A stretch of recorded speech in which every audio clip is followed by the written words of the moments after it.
Tertangkapnya Bupati Musi Banyuasin Dodi Reza Alex Nurdin dalam operasi tangkap tangan KPK ini menambah daftar panjang ya dari kasus korupsi yang ada dalam politik kekerabatan atau dinasti politik. Kita akan langsung membahasnya dengan PLT Jubir Komisi Pemberantasan Korupsi Bidang Pencegahan Ipi Mariati dan juga peneliti Pukat UGM Zainur Rohman. Ya, selamat sore. Selamat sore, Mbak. Iya, sudah ada Mas Zainur dan juga Mbak Ipi. Semoga dalam keadaan sehat semua. Saya akan ke Mbak Ipi terlebih dahulu. Mbak Ipi, Pak Alex kemarin menyebutkan dalam konferensi pers bahwa ada kemudian dinasti politik ini menjadi peluang salah satu pintu masuk terjadinya korupsi. Kemudian ada pula kecenderungan untuk menutupi kekurangan pemimpin terdahulu dalam dinasti politik.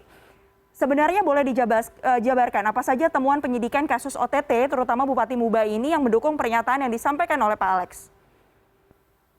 Ya, kalau kita bicara mengenai penanganan perkara ataupun kemarin terkait dengan tertangkap tangannya Bupati Musi Banyuasin, saya kira mungkin kita berikan kesempatan kepada teman-teman penyidik untuk mendalami perkara ini. Pemeriksaan yang dilakukan kemarin KPK memang baru sih sebatas pemeriksaan awal, artinya 1 kali 24 jam pertama pasca dilakukannya tangkap tangan kepada para pihak terkait. Betul, jadi kami masih akan mendalami terkait dengan dugaan penerimaan suap tersebut. Selain itu, kami juga mendapati bahwa penyidik menemukan ada sejumlah dana lainnya yaitu sekitar 1,5 miliar yang masih akan didalami apakah ini masih terkaitan dengan pokok perkara yang sama terkait dengan dugaan adanya suap dalam proyek barang dan jasa ataupun pengadaan infrastruktur di lingkungan Kabupaten Musi Banyuasin.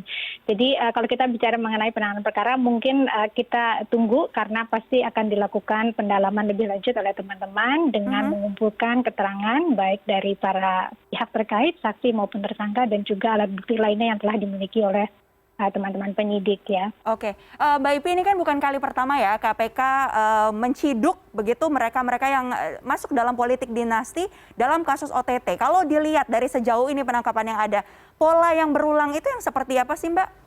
Apakah kemudian yang biasanya melanjutkan kepemimpinan yang kerabatnya sebelumnya di periode sebelumnya itu lebih berpeluang melakukan praktik korupsi atau seperti apa Mbak? Ya, jadi kalau kita bicara mengenai politik dinasti, dari berdasarkan pengalaman penanganan perkara yang dilakukan oleh KPK, tadi sudah dijelaskan juga di dalam infografis yang ditampilkan oleh CNN, memang ada beberapa kasus yang KPK tangani yang melibatkan misalnya hubungan antara orang tua dengan anak, kemudian kakak dengan adik yang memiliki posisi sama-sama sebagai pejabat publik.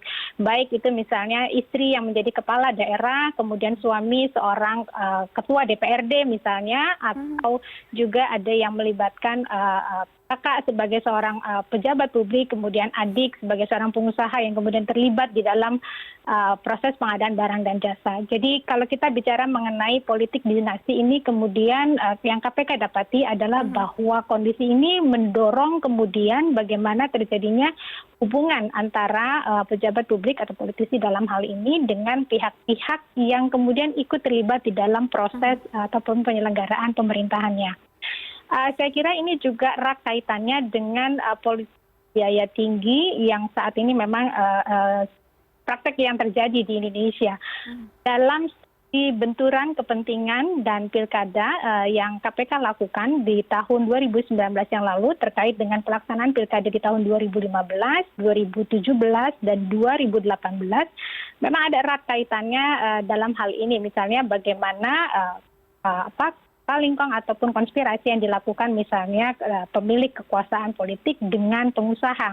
Karena dari yang kami dapati, yang pertama kami mencoba melakukan analisis misalnya dari laporan harta kekayaan penyelenggara negara dari calon kepala daerah, untuk kemudian kami melakukan analisis apakah sebenarnya biaya untuk mengikuti kontestasi ini dapat dipenuhi oleh para calon kepala daerah ini, begitu ya, atau tidak. Karena ternyata dari hasil analisis kami, biaya yang dibutuhkan untuk mengikuti kontestasi politik ini tidak cukup dipenuhi dari dana jika kita melihat dari besaran LHKPN yang disampaikan oleh para calon kepala daerah. Oke. Kemudian dari mana Baik. mereka bisa memenuhi ataupun membiayai kontestasi yang mereka ikuti. Dari hasil survei yang KPK lakukan kepada para calon kepala daerah yang gagal maju dalam pilkada saat itu, kami mendapati bahwa ada pihak ketiga dalam hal ini pihak yang menjadi donatur ataupun yang mendanai biaya pilkada mereka adalah salah satunya adalah dari para pengusaha. Oke. Apa yang kemudian menjadi motivasi dari para pengusaha ini untuk kemudian mendanai begitu ya proses pilkada para calon kepala daerah ini? Yang pertama, mereka berharap akan mendapatkan kemudahan perizinan di dalam bisnis. Kemudian mereka juga berharap akan adanya kemudahan untuk mengikuti proses tender ataupun lelang proyek pemerintah. Mereka juga berharap bahwa kemudian mereka mendapatkan jaminan keamanan dalam menjalankan bisnis.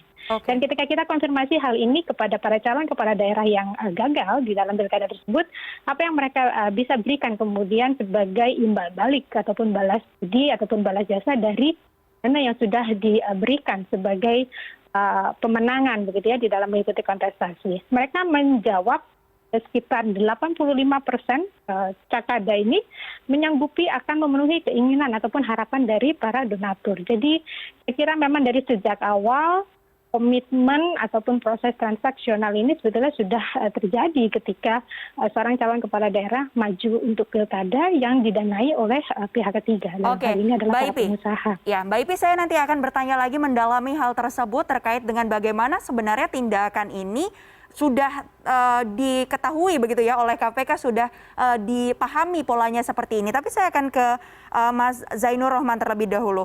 Mas Zainur Rohman, mungkin tadi beberapa sudah dijelaskan oleh Mbak Ipi, tapi saya ingin kembali bertanya, melihat kondisi politik dinasti ini, sebenarnya apa saja sih faktor-faktor yang kemudian membuat kasus ini kembali berulang dan tidak bisa diantisipasi?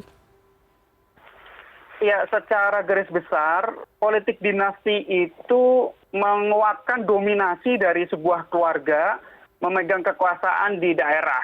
Ya, jadi karena besarnya dominasi sebuah keluarga, maka tidak ada kekuatan politik lain yang secara efektif dapat melakukan kontrol atau melakukan fungsi penyeimbang. Oleh karena itulah sebenarnya politik dinasti itu tidak terelakkan punya sisi buruk, yaitu menguatkan dominasi sehingga memperburuk situasi korupsi. Benar bahwa politik dinasti itu oleh MK dikatakan sebagai konstitusional. Kenapa? Karena MK mengatakan hak setiap orang untuk dipilih dan memilih. Tetapi tidak dapat dinafikan bahwa ternyata politik dinasti ini melanggengkan besarnya dominasi sebuah keluarga. Sedangkan dalam teori politik, ya, kekuasaan yang tidak dibatasi itu akan absolut mengakibatkan korupsi. Jadi sebenarnya kan kalau dalam politik dinasti ini hanya berganti orangnya, tetapi keluarga yang memegang kekuasaan itu masih sama. Nah, itu bisa dilihat di daerah-daerah yang tadi sudah ditampilkan oleh CNN, bahwa banyak daerah itu terjadi pengulangan korupsi. Bapak dengan anak, atau juga adik dengan kakak, atau juga bahkan dengan Suami menantu istri, dan lain-lain. Jadi menurut saya ini semakin menguatkan tesis bahwa politik dinasti itu menguatkan dominasi kekuasaan pada satu keluarga dan memperbesar peluang terjadinya korupsi. Baik, berarti politik dinasti awalnya karena memang dominasi kekuatan, kemudian itulah yang membuat rawan korupsi. Tadi Mbak Ipi sempat menyatakan juga mungkin salah satu faktornya sudah ada perbincangan sebelum adanya seseorang kemudian diputuskan atau dilantik, terpilih menjadi kepala daerah begitu dengan pihak-pihak terkait, diantaranya adalah para pengusaha yang menjadi penyumbang dana ini. Kalau melihat kondisi seperti itu bagaimana Mas Zainur? Ya, di banyak kasus korupsi di daerah itu kan sebenarnya modusnya tidak jauh dari suap pengadaan barang dan jasa, pengisian jabatan publik, dan yang ketiga adalah perizinan. Dan tiga-tiganya itu didominasi adanya suap dari para pengusaha dan juga para pegawai kepada kepala daerah. Dan ini dilakukan oleh para kepala daerah, salah satunya adalah untuk memenuhi pengembalian modal ya yang telah dikeluarkan ketika mereka melakukan kontestasi di pilkada. Benar bahwa salah satu problem utama pilkada kita adalah high cost politik ya. Nah, high cost politik itu tetapi tidak bisa dipersalahkan begitu saja kepada sistem pemilihan secara langsung. Okay. Kenapa? Karena ternyata ya biaya pilkada paling besar itu justru biaya yang tidak resmi, yang itu dilarang oleh undang-undang berbentuk vote buying, membeli pemilih dengan melakukan serangan fajar. Dan untuk melakukan serangan fajar itu sayangnya modalnya diperoleh dari para pemodal, para cukong, yang itu kemudian di kemudian hari harus dikembalikan, baik pengembalian secara cash, secara tunai, atau pengembalian dalam bentuk konsesi, perizinan, atau juga paket-paket pengadaan barang dan jasa, dan juga kemudahan-kemudahan lain yang itu harus dibayarkan oleh kepala daerah kepada para pemodalnya di awal. Nah, saya melihat memang ini terjadi, sekali lagi menurut saya ya, kenapa ini masih bisa terjadi? Ya karena memang dominasi kepala daerah itu sangat besar. Kekuasaannya secara real itu melebihi kewenangannya menurut undang-undang. Dan saya melihat bahwa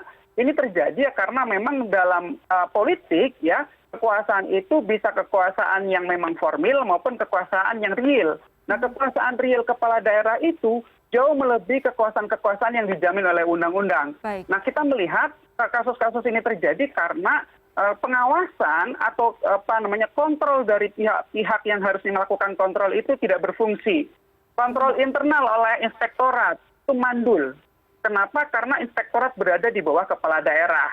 Tidak mungkin mengawasi bosnya. Yang kedua, pengawasan eksternal oleh DPRD.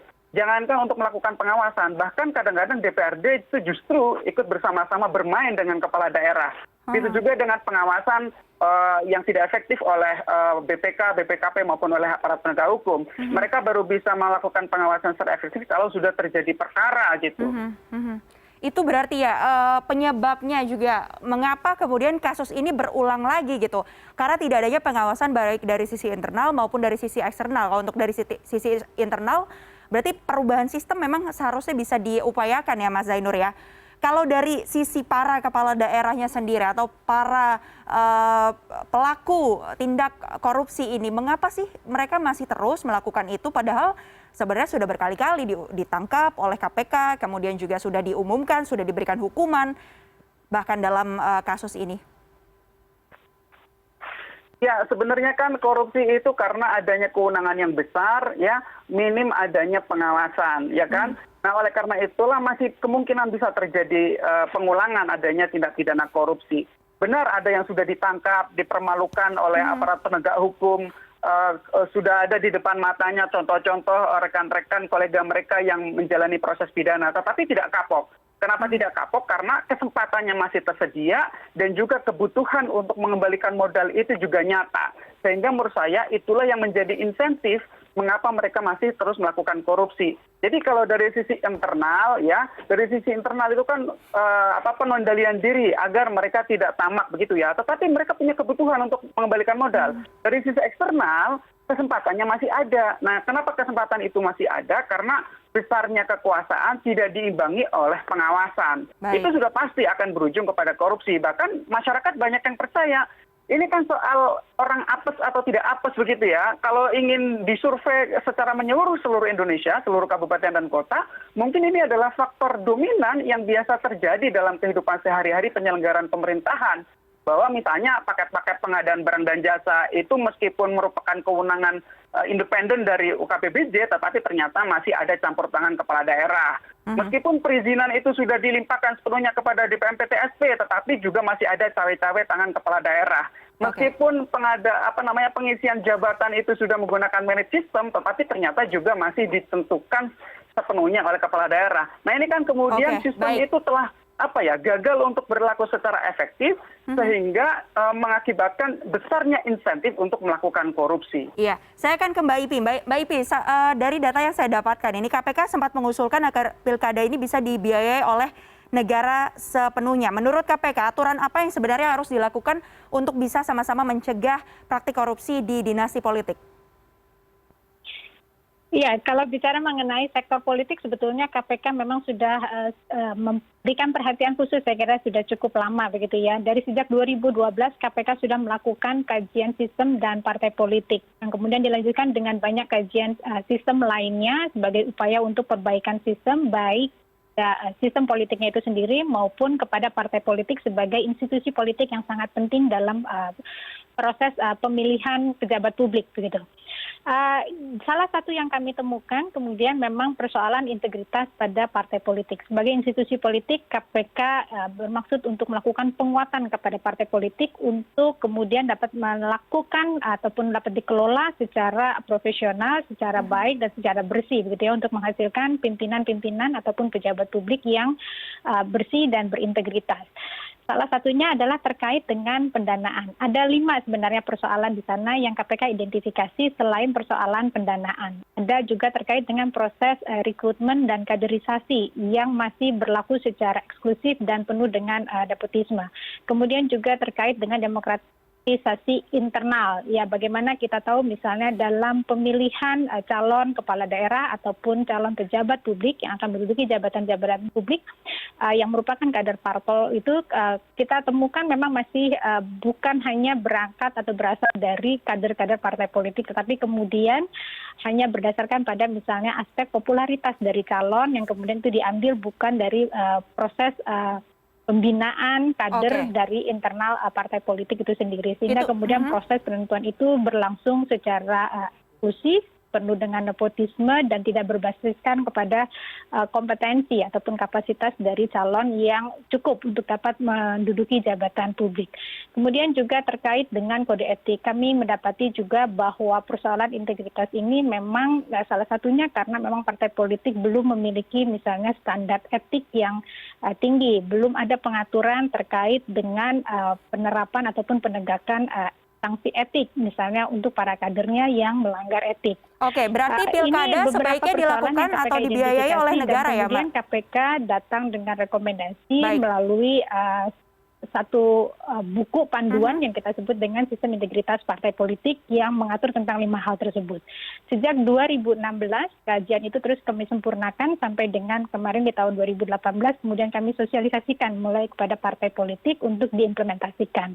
Kami juga kemudian menurunkannya ke dalam bentuk TOA gitu ya, satu langkah-langkah yang gitu yang dapat dilakukan oleh partai politik dan kami dampingi untuk prosesnya. Oke, dan termasuk diantaranya berarti pilkada sebaiknya dilakukan koordinasi dengan partai politik untuk mendorong diimplementasikannya pendidikan anti korupsi di dalam pendidikan untuk para kader dari partai politik. Dan kami berharap kemudian ini bisa mendorong dan membangun budaya yang berintegritas di dalam partai politik sehingga kemudian partai politik bisa dikelola dengan lebih baik. Oke, Mbak Ipi, saya harus potong di situ. Kita bicara soal berbagai aturan yang sudah dilakukan oleh KPK, berbagai upaya-upaya untuk pencegahan, terutama untuk Firly Bahuri, Ketua KPK ini juga selalu menyatakan bahwa peran yang digencarkan adalah pencegahan. Namun faktanya masih banyak ini kasus dugaan korupsi yang terjadi di negeri ini. Apakah itu berarti belum efektif? Singkat saja, Mbak, silakan.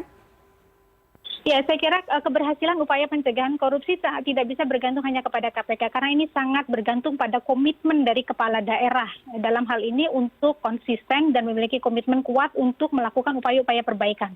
KPK sejak 2016 sudah melakukan pendampingan dengan pemerintah daerah dan di tahun 2018 bahkan sudah meliputi 542 kabupaten, kota, dan provinsi dan kami mendorong ada 8 area intervensi mulai dari proses perencanaan dan penganggaran APBD sampai dengan tata kelola dana desa.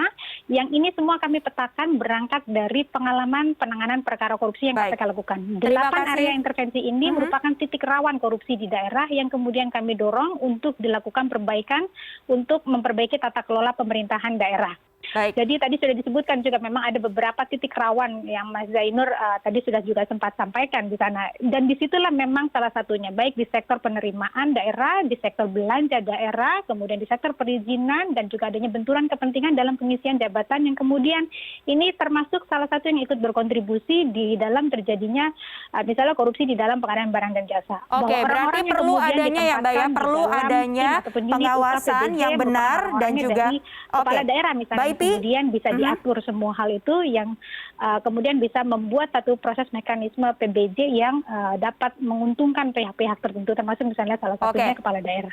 Perlu ada regulasi dan juga pengawasan terhadap politik dinasti agar tidak lagi melakukan korupsi yang ada. Terima kasih banyak PLT juru bicara KPK bidang pencegahan Ipi Mariati dan juga peneliti Pukat UGM Zainur Rohman sudah bergabung bersama kami sore hari ini.